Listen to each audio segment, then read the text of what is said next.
Hi students, ఈరోజు BCom second sem విద్యార్థులకు financial accounting subject నందు ఉమ్మడి వ్యాపార ఖాతాలు అనేటువంటి చాప్టర్కు సంబంధించి థియరీ పార్ట్ 1ని మీ ముందుంచడం జరుగుతుంది. ప్రజెంట్ చాప్టర్ ఉమ్మడి వ్యాపార ఖాతాలు, జాయింట్ వెంచర్ అకౌంట్స్. ఉమ్మడి వ్యాపార ఖాతాలంటే దాని మీనింగ్ మనం తెలుసుకోవాలి.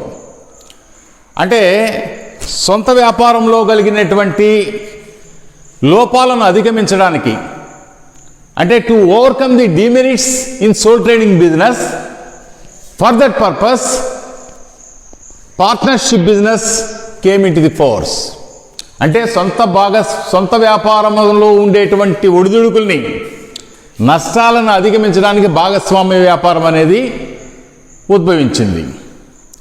అయితే భాగస్వామ్య వ్యాపారంలో ఇద్దరు లేదా అంతకంటే ఎక్కువ మంది వ్యక్తులు కలిసి వ్యాపారాన్ని చేపట్టి సుదీర్ఘకాలంగా వ్యాపారాన్ని కొనసాగిస్తారు. అది భాగస్వామ్య వ్యాపారంలో. అంటే భాగస్థులు అందరూ కలిసి కట్టుగా వ్యాపారాన్ని నిర్వహించవచ్చు, లేదా మిగిలిన భాగస్థుల బదులుగా ఒక భాగస్థుడు వ్యాపారాన్ని కొనసాగించవచ్చు. అది భాగస్వామ్య ఒప్పందంలో ఉన్నటువంటి నియమ నిబంధనలను అనుసరించి భాగస్వామ్య వ్యాపారం నిర్వహించబడుతుంది.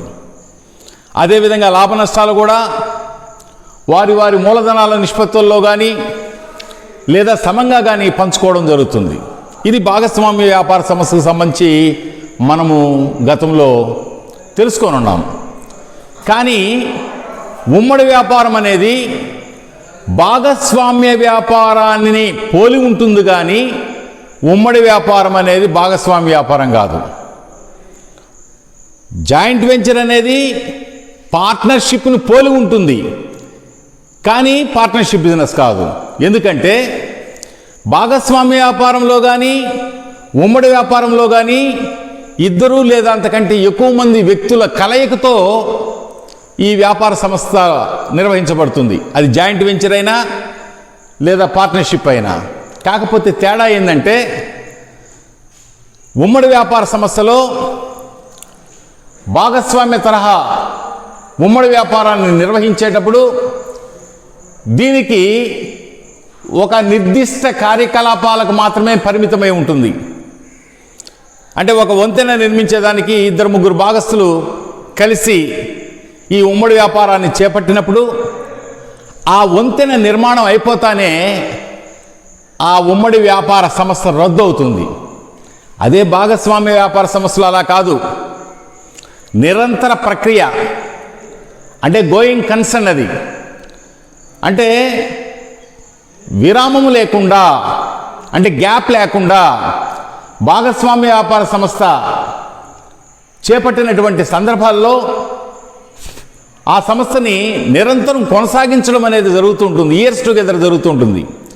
కానీ ఉమ్మడి వ్యాపారంలో అలా కాదు. ఒక నిర్దిష్ట కార్యకలాపాన్ని చేపట్టినప్పుడు, ఒక భవన నిర్మాణాన్ని చేపట్టేదానికి నలుగురు భాగస్థులు కలిసి ఉమ్మడిగా ఆ భవన నిర్మాణ కార్యక్రమం చేపడితే, ఆ భవన నిర్మాణ కార్యక్రమం ఒక 2 సంవత్సరాల్లో పూర్తి అయిపోయిందంటే అక్కడికి ఆ ఉమ్మడి భాగస్వామ్య వ్యాపారం రద్దయిపోయినట్టు, అంటే ఉమ్మడి వ్యాపార సంస్థ రద్దయిపోయినట్టు. అంటే ఇది ఉమ్మడి వ్యాపారం అనేది ఒక నిర్దిష్ట కాలానికి మాత్రమే పరిమితమై ఉంటుంది. వేరాజ్ భాగస్వామ్య వ్యాపారము నిర్దిష్ట కాలానికి పరిమితమై ఉండదు, అది నిరంతర ప్రక్రియగా కొనసాగుతూ ఉంటుంది. ఇక్కడ చూడండి, సొంత వ్యాపారంలో గల లోపాలను అధిగమించి వ్యాపారాన్ని చేపట్టే ప్రక్రియలో భాగంగా భాగస్వామ్య వ్యాపారాన్ని వెలుగులోకి వచ్చిందని మనకు తెలిసిందే, గతంలో నేర్చుకున్నాం.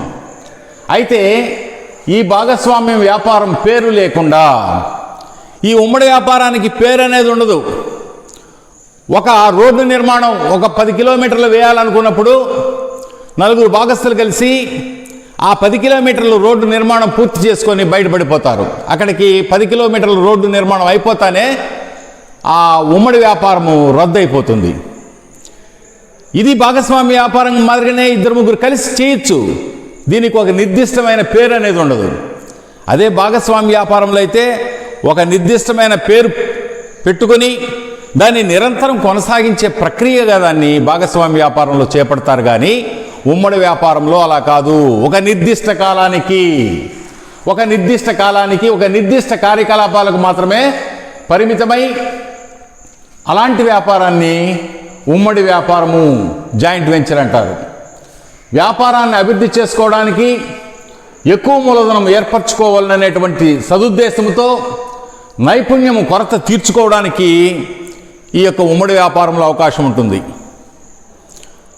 సొంత వ్యాపారంలో అయితే ఒకడే వ్యాపారానికి కావాల్సిన మూలధనాన్ని సమకూర్చుకుంటాడు.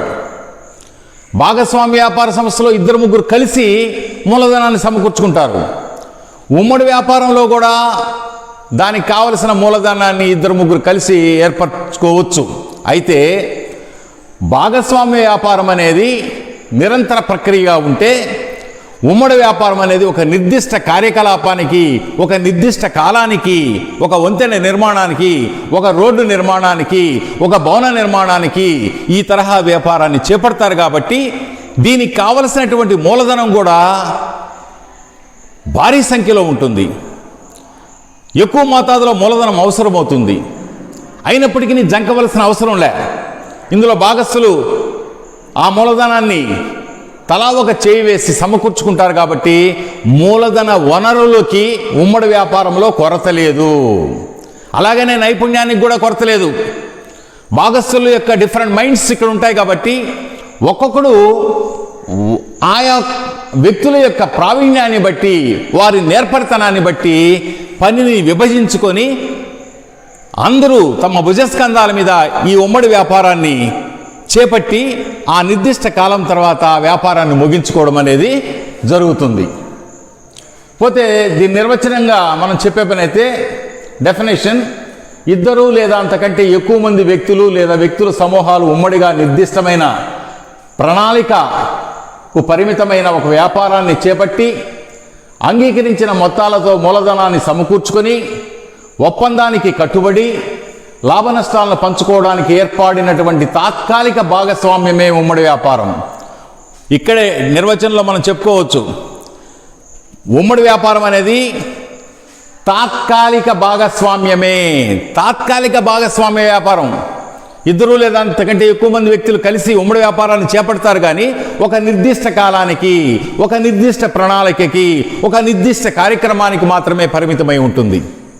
అందుకనే ఇక్కడ నిర్వచనంలో తాత్కాలిక భాగస్వామ్య వ్యాపారం సర్టన్ పీరియడ్ తర్వాత ఈ ఉమ్మడి వ్యాపారం రద్దయిపోతుంది. అదే భాగస్వామ్య వ్యాపార సంస్థకు పేరు పెట్టుకుంటారు. 4 భాగస్థులు కలిసి వ్యాపారాన్ని సుదీర్ఘకాలంగా కొనసాగించే అవకాశాలు భాగస్వామ్య వ్యాపారంలో ఉంటుంది. కానీ ఉమ్మడి వ్యాపారంలో ఉండదు. ఒక నిర్దిష్ట కాలానికి, ఒక నిర్దిష్ట సమయానికి, ఒక నిర్దిష్ట ప్రణాళికాబద్ధంగా వంతెనలు ఏర్పాటు చేయాలన్నా, నిర్మించాలన్నా, భవనాల్ని నిర్మించాలన్నా, రోడ్లను నిర్మించాలన్నా అనేటువంటి ఒక ప్రత్యేకమైనటువంటి కార్యకలాపాల్లో తాత్కాలిక భాగస్వామ్య వ్యాపారంగా ఈ ఉమ్మడి వ్యాపారం అనేది ఏర్పడుతుంది. దీని యొక్క లక్షణాలు కానీ మనం చూసినట్లయితే 7 క్యారెక్టరిస్టిక్స్ ఉన్నాయి. తాత్కాలిక ప్రాతిపదిక అనేది మొట్టమొదటి క్యారెక్టరిస్టిక్స్. ఈ ఉమ్మడి వ్యాపారంలో తాత్కాలిక ప్రాతిపదిక, సంస్థకి పేరు అనేది లేకుండా ఏర్పడుతుంది. ఇది తాత్కాలిక వ్యాపార సంస్థ. వంతెన నిర్మాణం కోసం 5 మంది భాగస్థులు కలిసి ఉమ్మడిగా ఈ వ్యాపారాన్ని చేపడితే ఆ వంతెన నిర్మాణం అయిపోతానే, ఎందుకంటే తాత్కాలిక ప్రాతిపదిక కాబట్టి ఆ వంతెన నిర్మాణం అయిపోతానే ఆ వ్యాపార సంస్థ రద్దయిపోతుంది. దీనికి, ఈ సంస్థకి, ఈ ఉమ్మడి వ్యాపారానికి ప్రత్యేకమైన పేరు అంటూ ఏర్పాటు చేసుకోవాల్సినటువంటి, పేరు పెట్టాల్సినటువంటి అవసరం ఉండదు. ఇది మొట్టమొదటి క్యారెక్టరిస్టిక్గా మనము చెప్పుకోవచ్చు. అలాగనే రెండో క్యారెక్టరిస్టిక్స్లో వ్యాపార కార్యకలాపాలు ఎలా ఉంటాయి? ఇందులో వ్యాపార కార్యకలాపాలు అంటే నిర్మాణ కార్యక్రమాలు, బిల్డింగ్ కన్స్ట్రక్షన్స్ కానీ, లేదా రోడ్లు వేయడం కానీ, లేదా కాలువలు తవ్వడం కానీ, లేదా వంతెనలు నిర్మించడం కానీ, లేదా ఒక కంపెనీకి సంబంధించినటువంటి వాటాలను కొనడం అమ్మడం అనేటువంటి ప్రక్రియ కానీ, ఇలాంటి తరహా వ్యాపార కార్యకలాపాలు ఉమ్మడి వ్యాపారంలో ఉంటాయి. 3 సహభాగస్తులు కో వెంచర్స్ అంటారు. అక్కడైతే కో పార్ట్నర్స్ అంటారు, ఇక్కడ కో వెంచర్స్. ఉమ్మడి వ్యాపారంలో సహభాగస్తులను ఏమంటారు? కో వెంచర్స్. వ్యాపారంలో తోడుగా పనిచేసే వ్యక్తులను లేదా వ్యక్తుల సమూహాలను సహభాగస్తులు కో వెంచర్స్ అంటారు, కో పార్ట్నర్స్ అన్నమాట. లాభ నష్టాలు ఎలా ఉంటాయి? వ్యాపార లాభ నష్టాలు సహభాగస్తులంతా తాము అంగీకరించిన దామాషాల్లో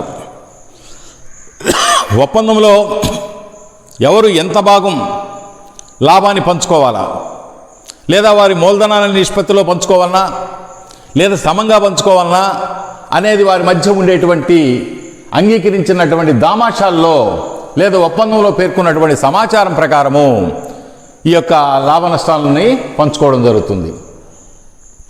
సంస్థ రద్దు, ఇది ఒక క్యారెక్టరిస్టిక్. చేపట్టిన పని పూర్తి కాగానే వ్యాపారం రద్దు అవుతుంది, సంస్థ మూసివేయబడుతుంది. రోడ్లు నిర్మించడం ఒక 1.5 years అయిపోయింది, అక్కడికి జాయింట్ వెంచర్ బిజినెస్ క్లోజ్ అయిపోతుంది. అంటే చేపట్టిన పని పూర్తి కాగానే వ్యాపారం రద్దు అవుతుంది. ఒక బిల్డింగ్ కన్స్ట్రక్షను 2 సంవత్సరాల్లో పూర్తయింది, వెంటనే ఉమ్మడి వ్యాపారం రద్దు అయిపోతుంది. లేదా ఒక వంతెన నిర్మాణం 7 సంవత్సరాల్లో పూర్తయింది, అక్కడికి ఆ యొక్క జాయింట్ వెంచర్ బిజినెస్ ఉమ్మడి వ్యాపారం రద్దు అయిపోతుంది. అంటే సంస్థ రద్దు అవడం అనేది ఒక కాల ప్రాతిపదికన జరుగుతుంది. తర్వాత నెక్స్ట్ సాహస కృత్యమైనటువంటి వ్యాపారం.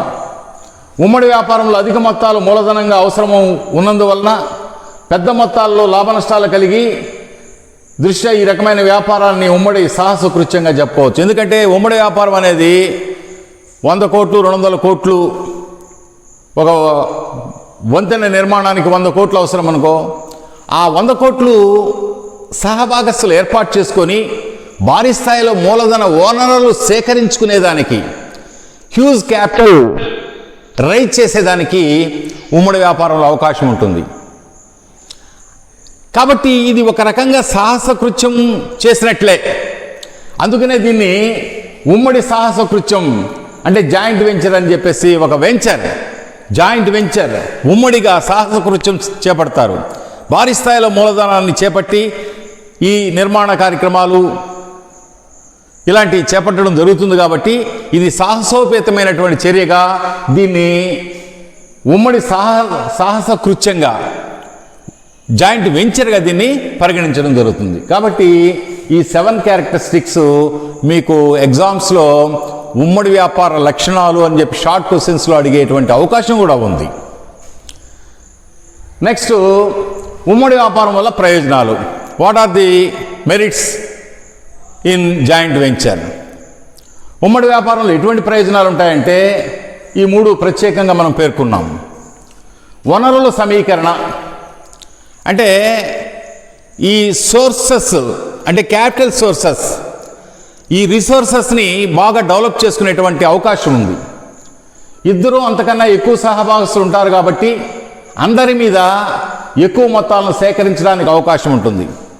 సహభాగస్తులు కోవెంచర్స్ ఎక్కువ మంది ఉన్నందువల్ల తలా ఒక చేయి వేసి ఆ కోట్లాది రూపాయలను కూడా ఆ మూలధన వనరుల్ని కష్టం అనుకోకుండా, ఒకరైతే కష్టపడాలి కానీ ఒక 4-5 ఉన్నప్పుడు వారి యొక్క ఆర్థిక పరిస్థితిని బట్టి, వారు చేపట్టుకున్నటువంటి వ్యాపారాన్ని బట్టి కాల ప్రతిపదికన ఎంత అవసరమవుతుందో ముందు ఆలోచిస్తారు. కాబట్టి ఆ యొక్క క్యాపిటల్ సోర్సెస్ అన్నీ కూడా సులభంగా ఇక్కడ సమీకరించేదానికి అవకాశం ఉంటుంది. అదొక అడ్వాంటేజ్.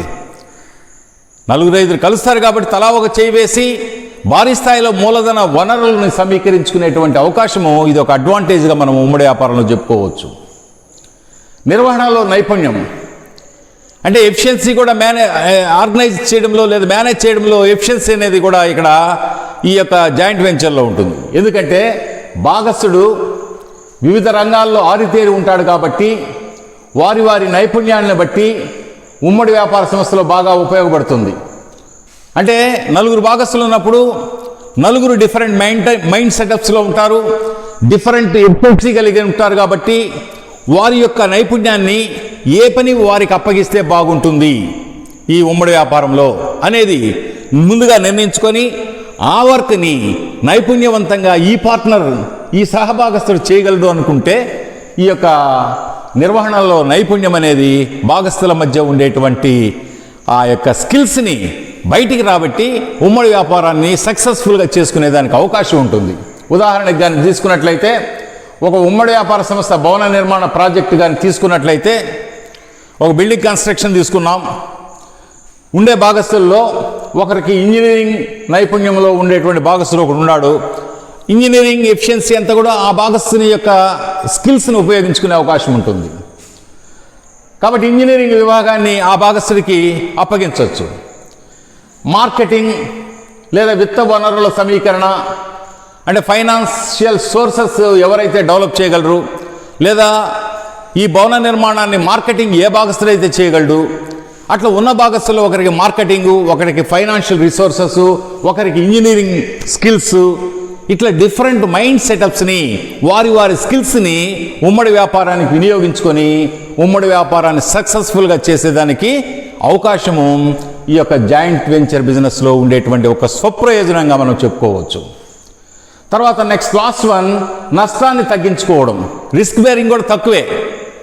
ఎందుకంటే ఒకవేళ ఉమ్మడి భాగస్వామ్య వ్యాపారంలో నష్టం వచ్చినా కూడా అందరి భాగస్తులకు ఆ నష్టాన్ని పంచడం జరుగుతుంది. కాబట్టి వెంచర్లోని రిస్క్ను తగ్గించుకోవచ్చు. మనం ఒక జాయింట్ వెంచర్ చేపట్టినప్పుడు దానిలో వచ్చేటువంటి భారీ స్థాయి నష్టాన్ని కూడా నలుగురు భాగస్తులు షేర్ చేసుకుంటారు. కాబట్టి రిస్క్ని బ్యాచ్ చేస్తారు. కాబట్టి నలుగురు తలా ఒక చేయేస్తారు. కాబట్టి అది పెద్ద నష్టం అనిపించుకోవద్దు. కాబట్టి ఈ విధంగా నష్టాన్ని తగ్గించుకునే అవకాశం కూడా ఈ యొక్క జాయింట్ వెంచర్ బిజినెస్లో ఉంది. కాబట్టి జాయింట్ వెంచర్ అంటే ఏంటి ఫస్ట్ స్లైడ్లో మీకు ఉంచాం. జాయింట్ వెంచర్ యొక్క మీనింగు, జాయింట్ వెంచర్ యొక్క నిర్వచనం, డెఫినేషను, జాయింట్ వెంచర్ యొక్క క్యారెక్టరిస్టిక్స్, అలాగనే జాయింట్ వెంచర్ యొక్క మెరిట్స్, ఇవన్నీ కూడా ఈ 4 స్లైడ్స్ చక్కగా గమనించి అర్థం చేసుకుంటారని ఆశిస్తూ మరొక టాపిక్లో మిమ్మల్ని కలుస్తాను. అంతవరకు సెలవు. ధన్యవాదములు.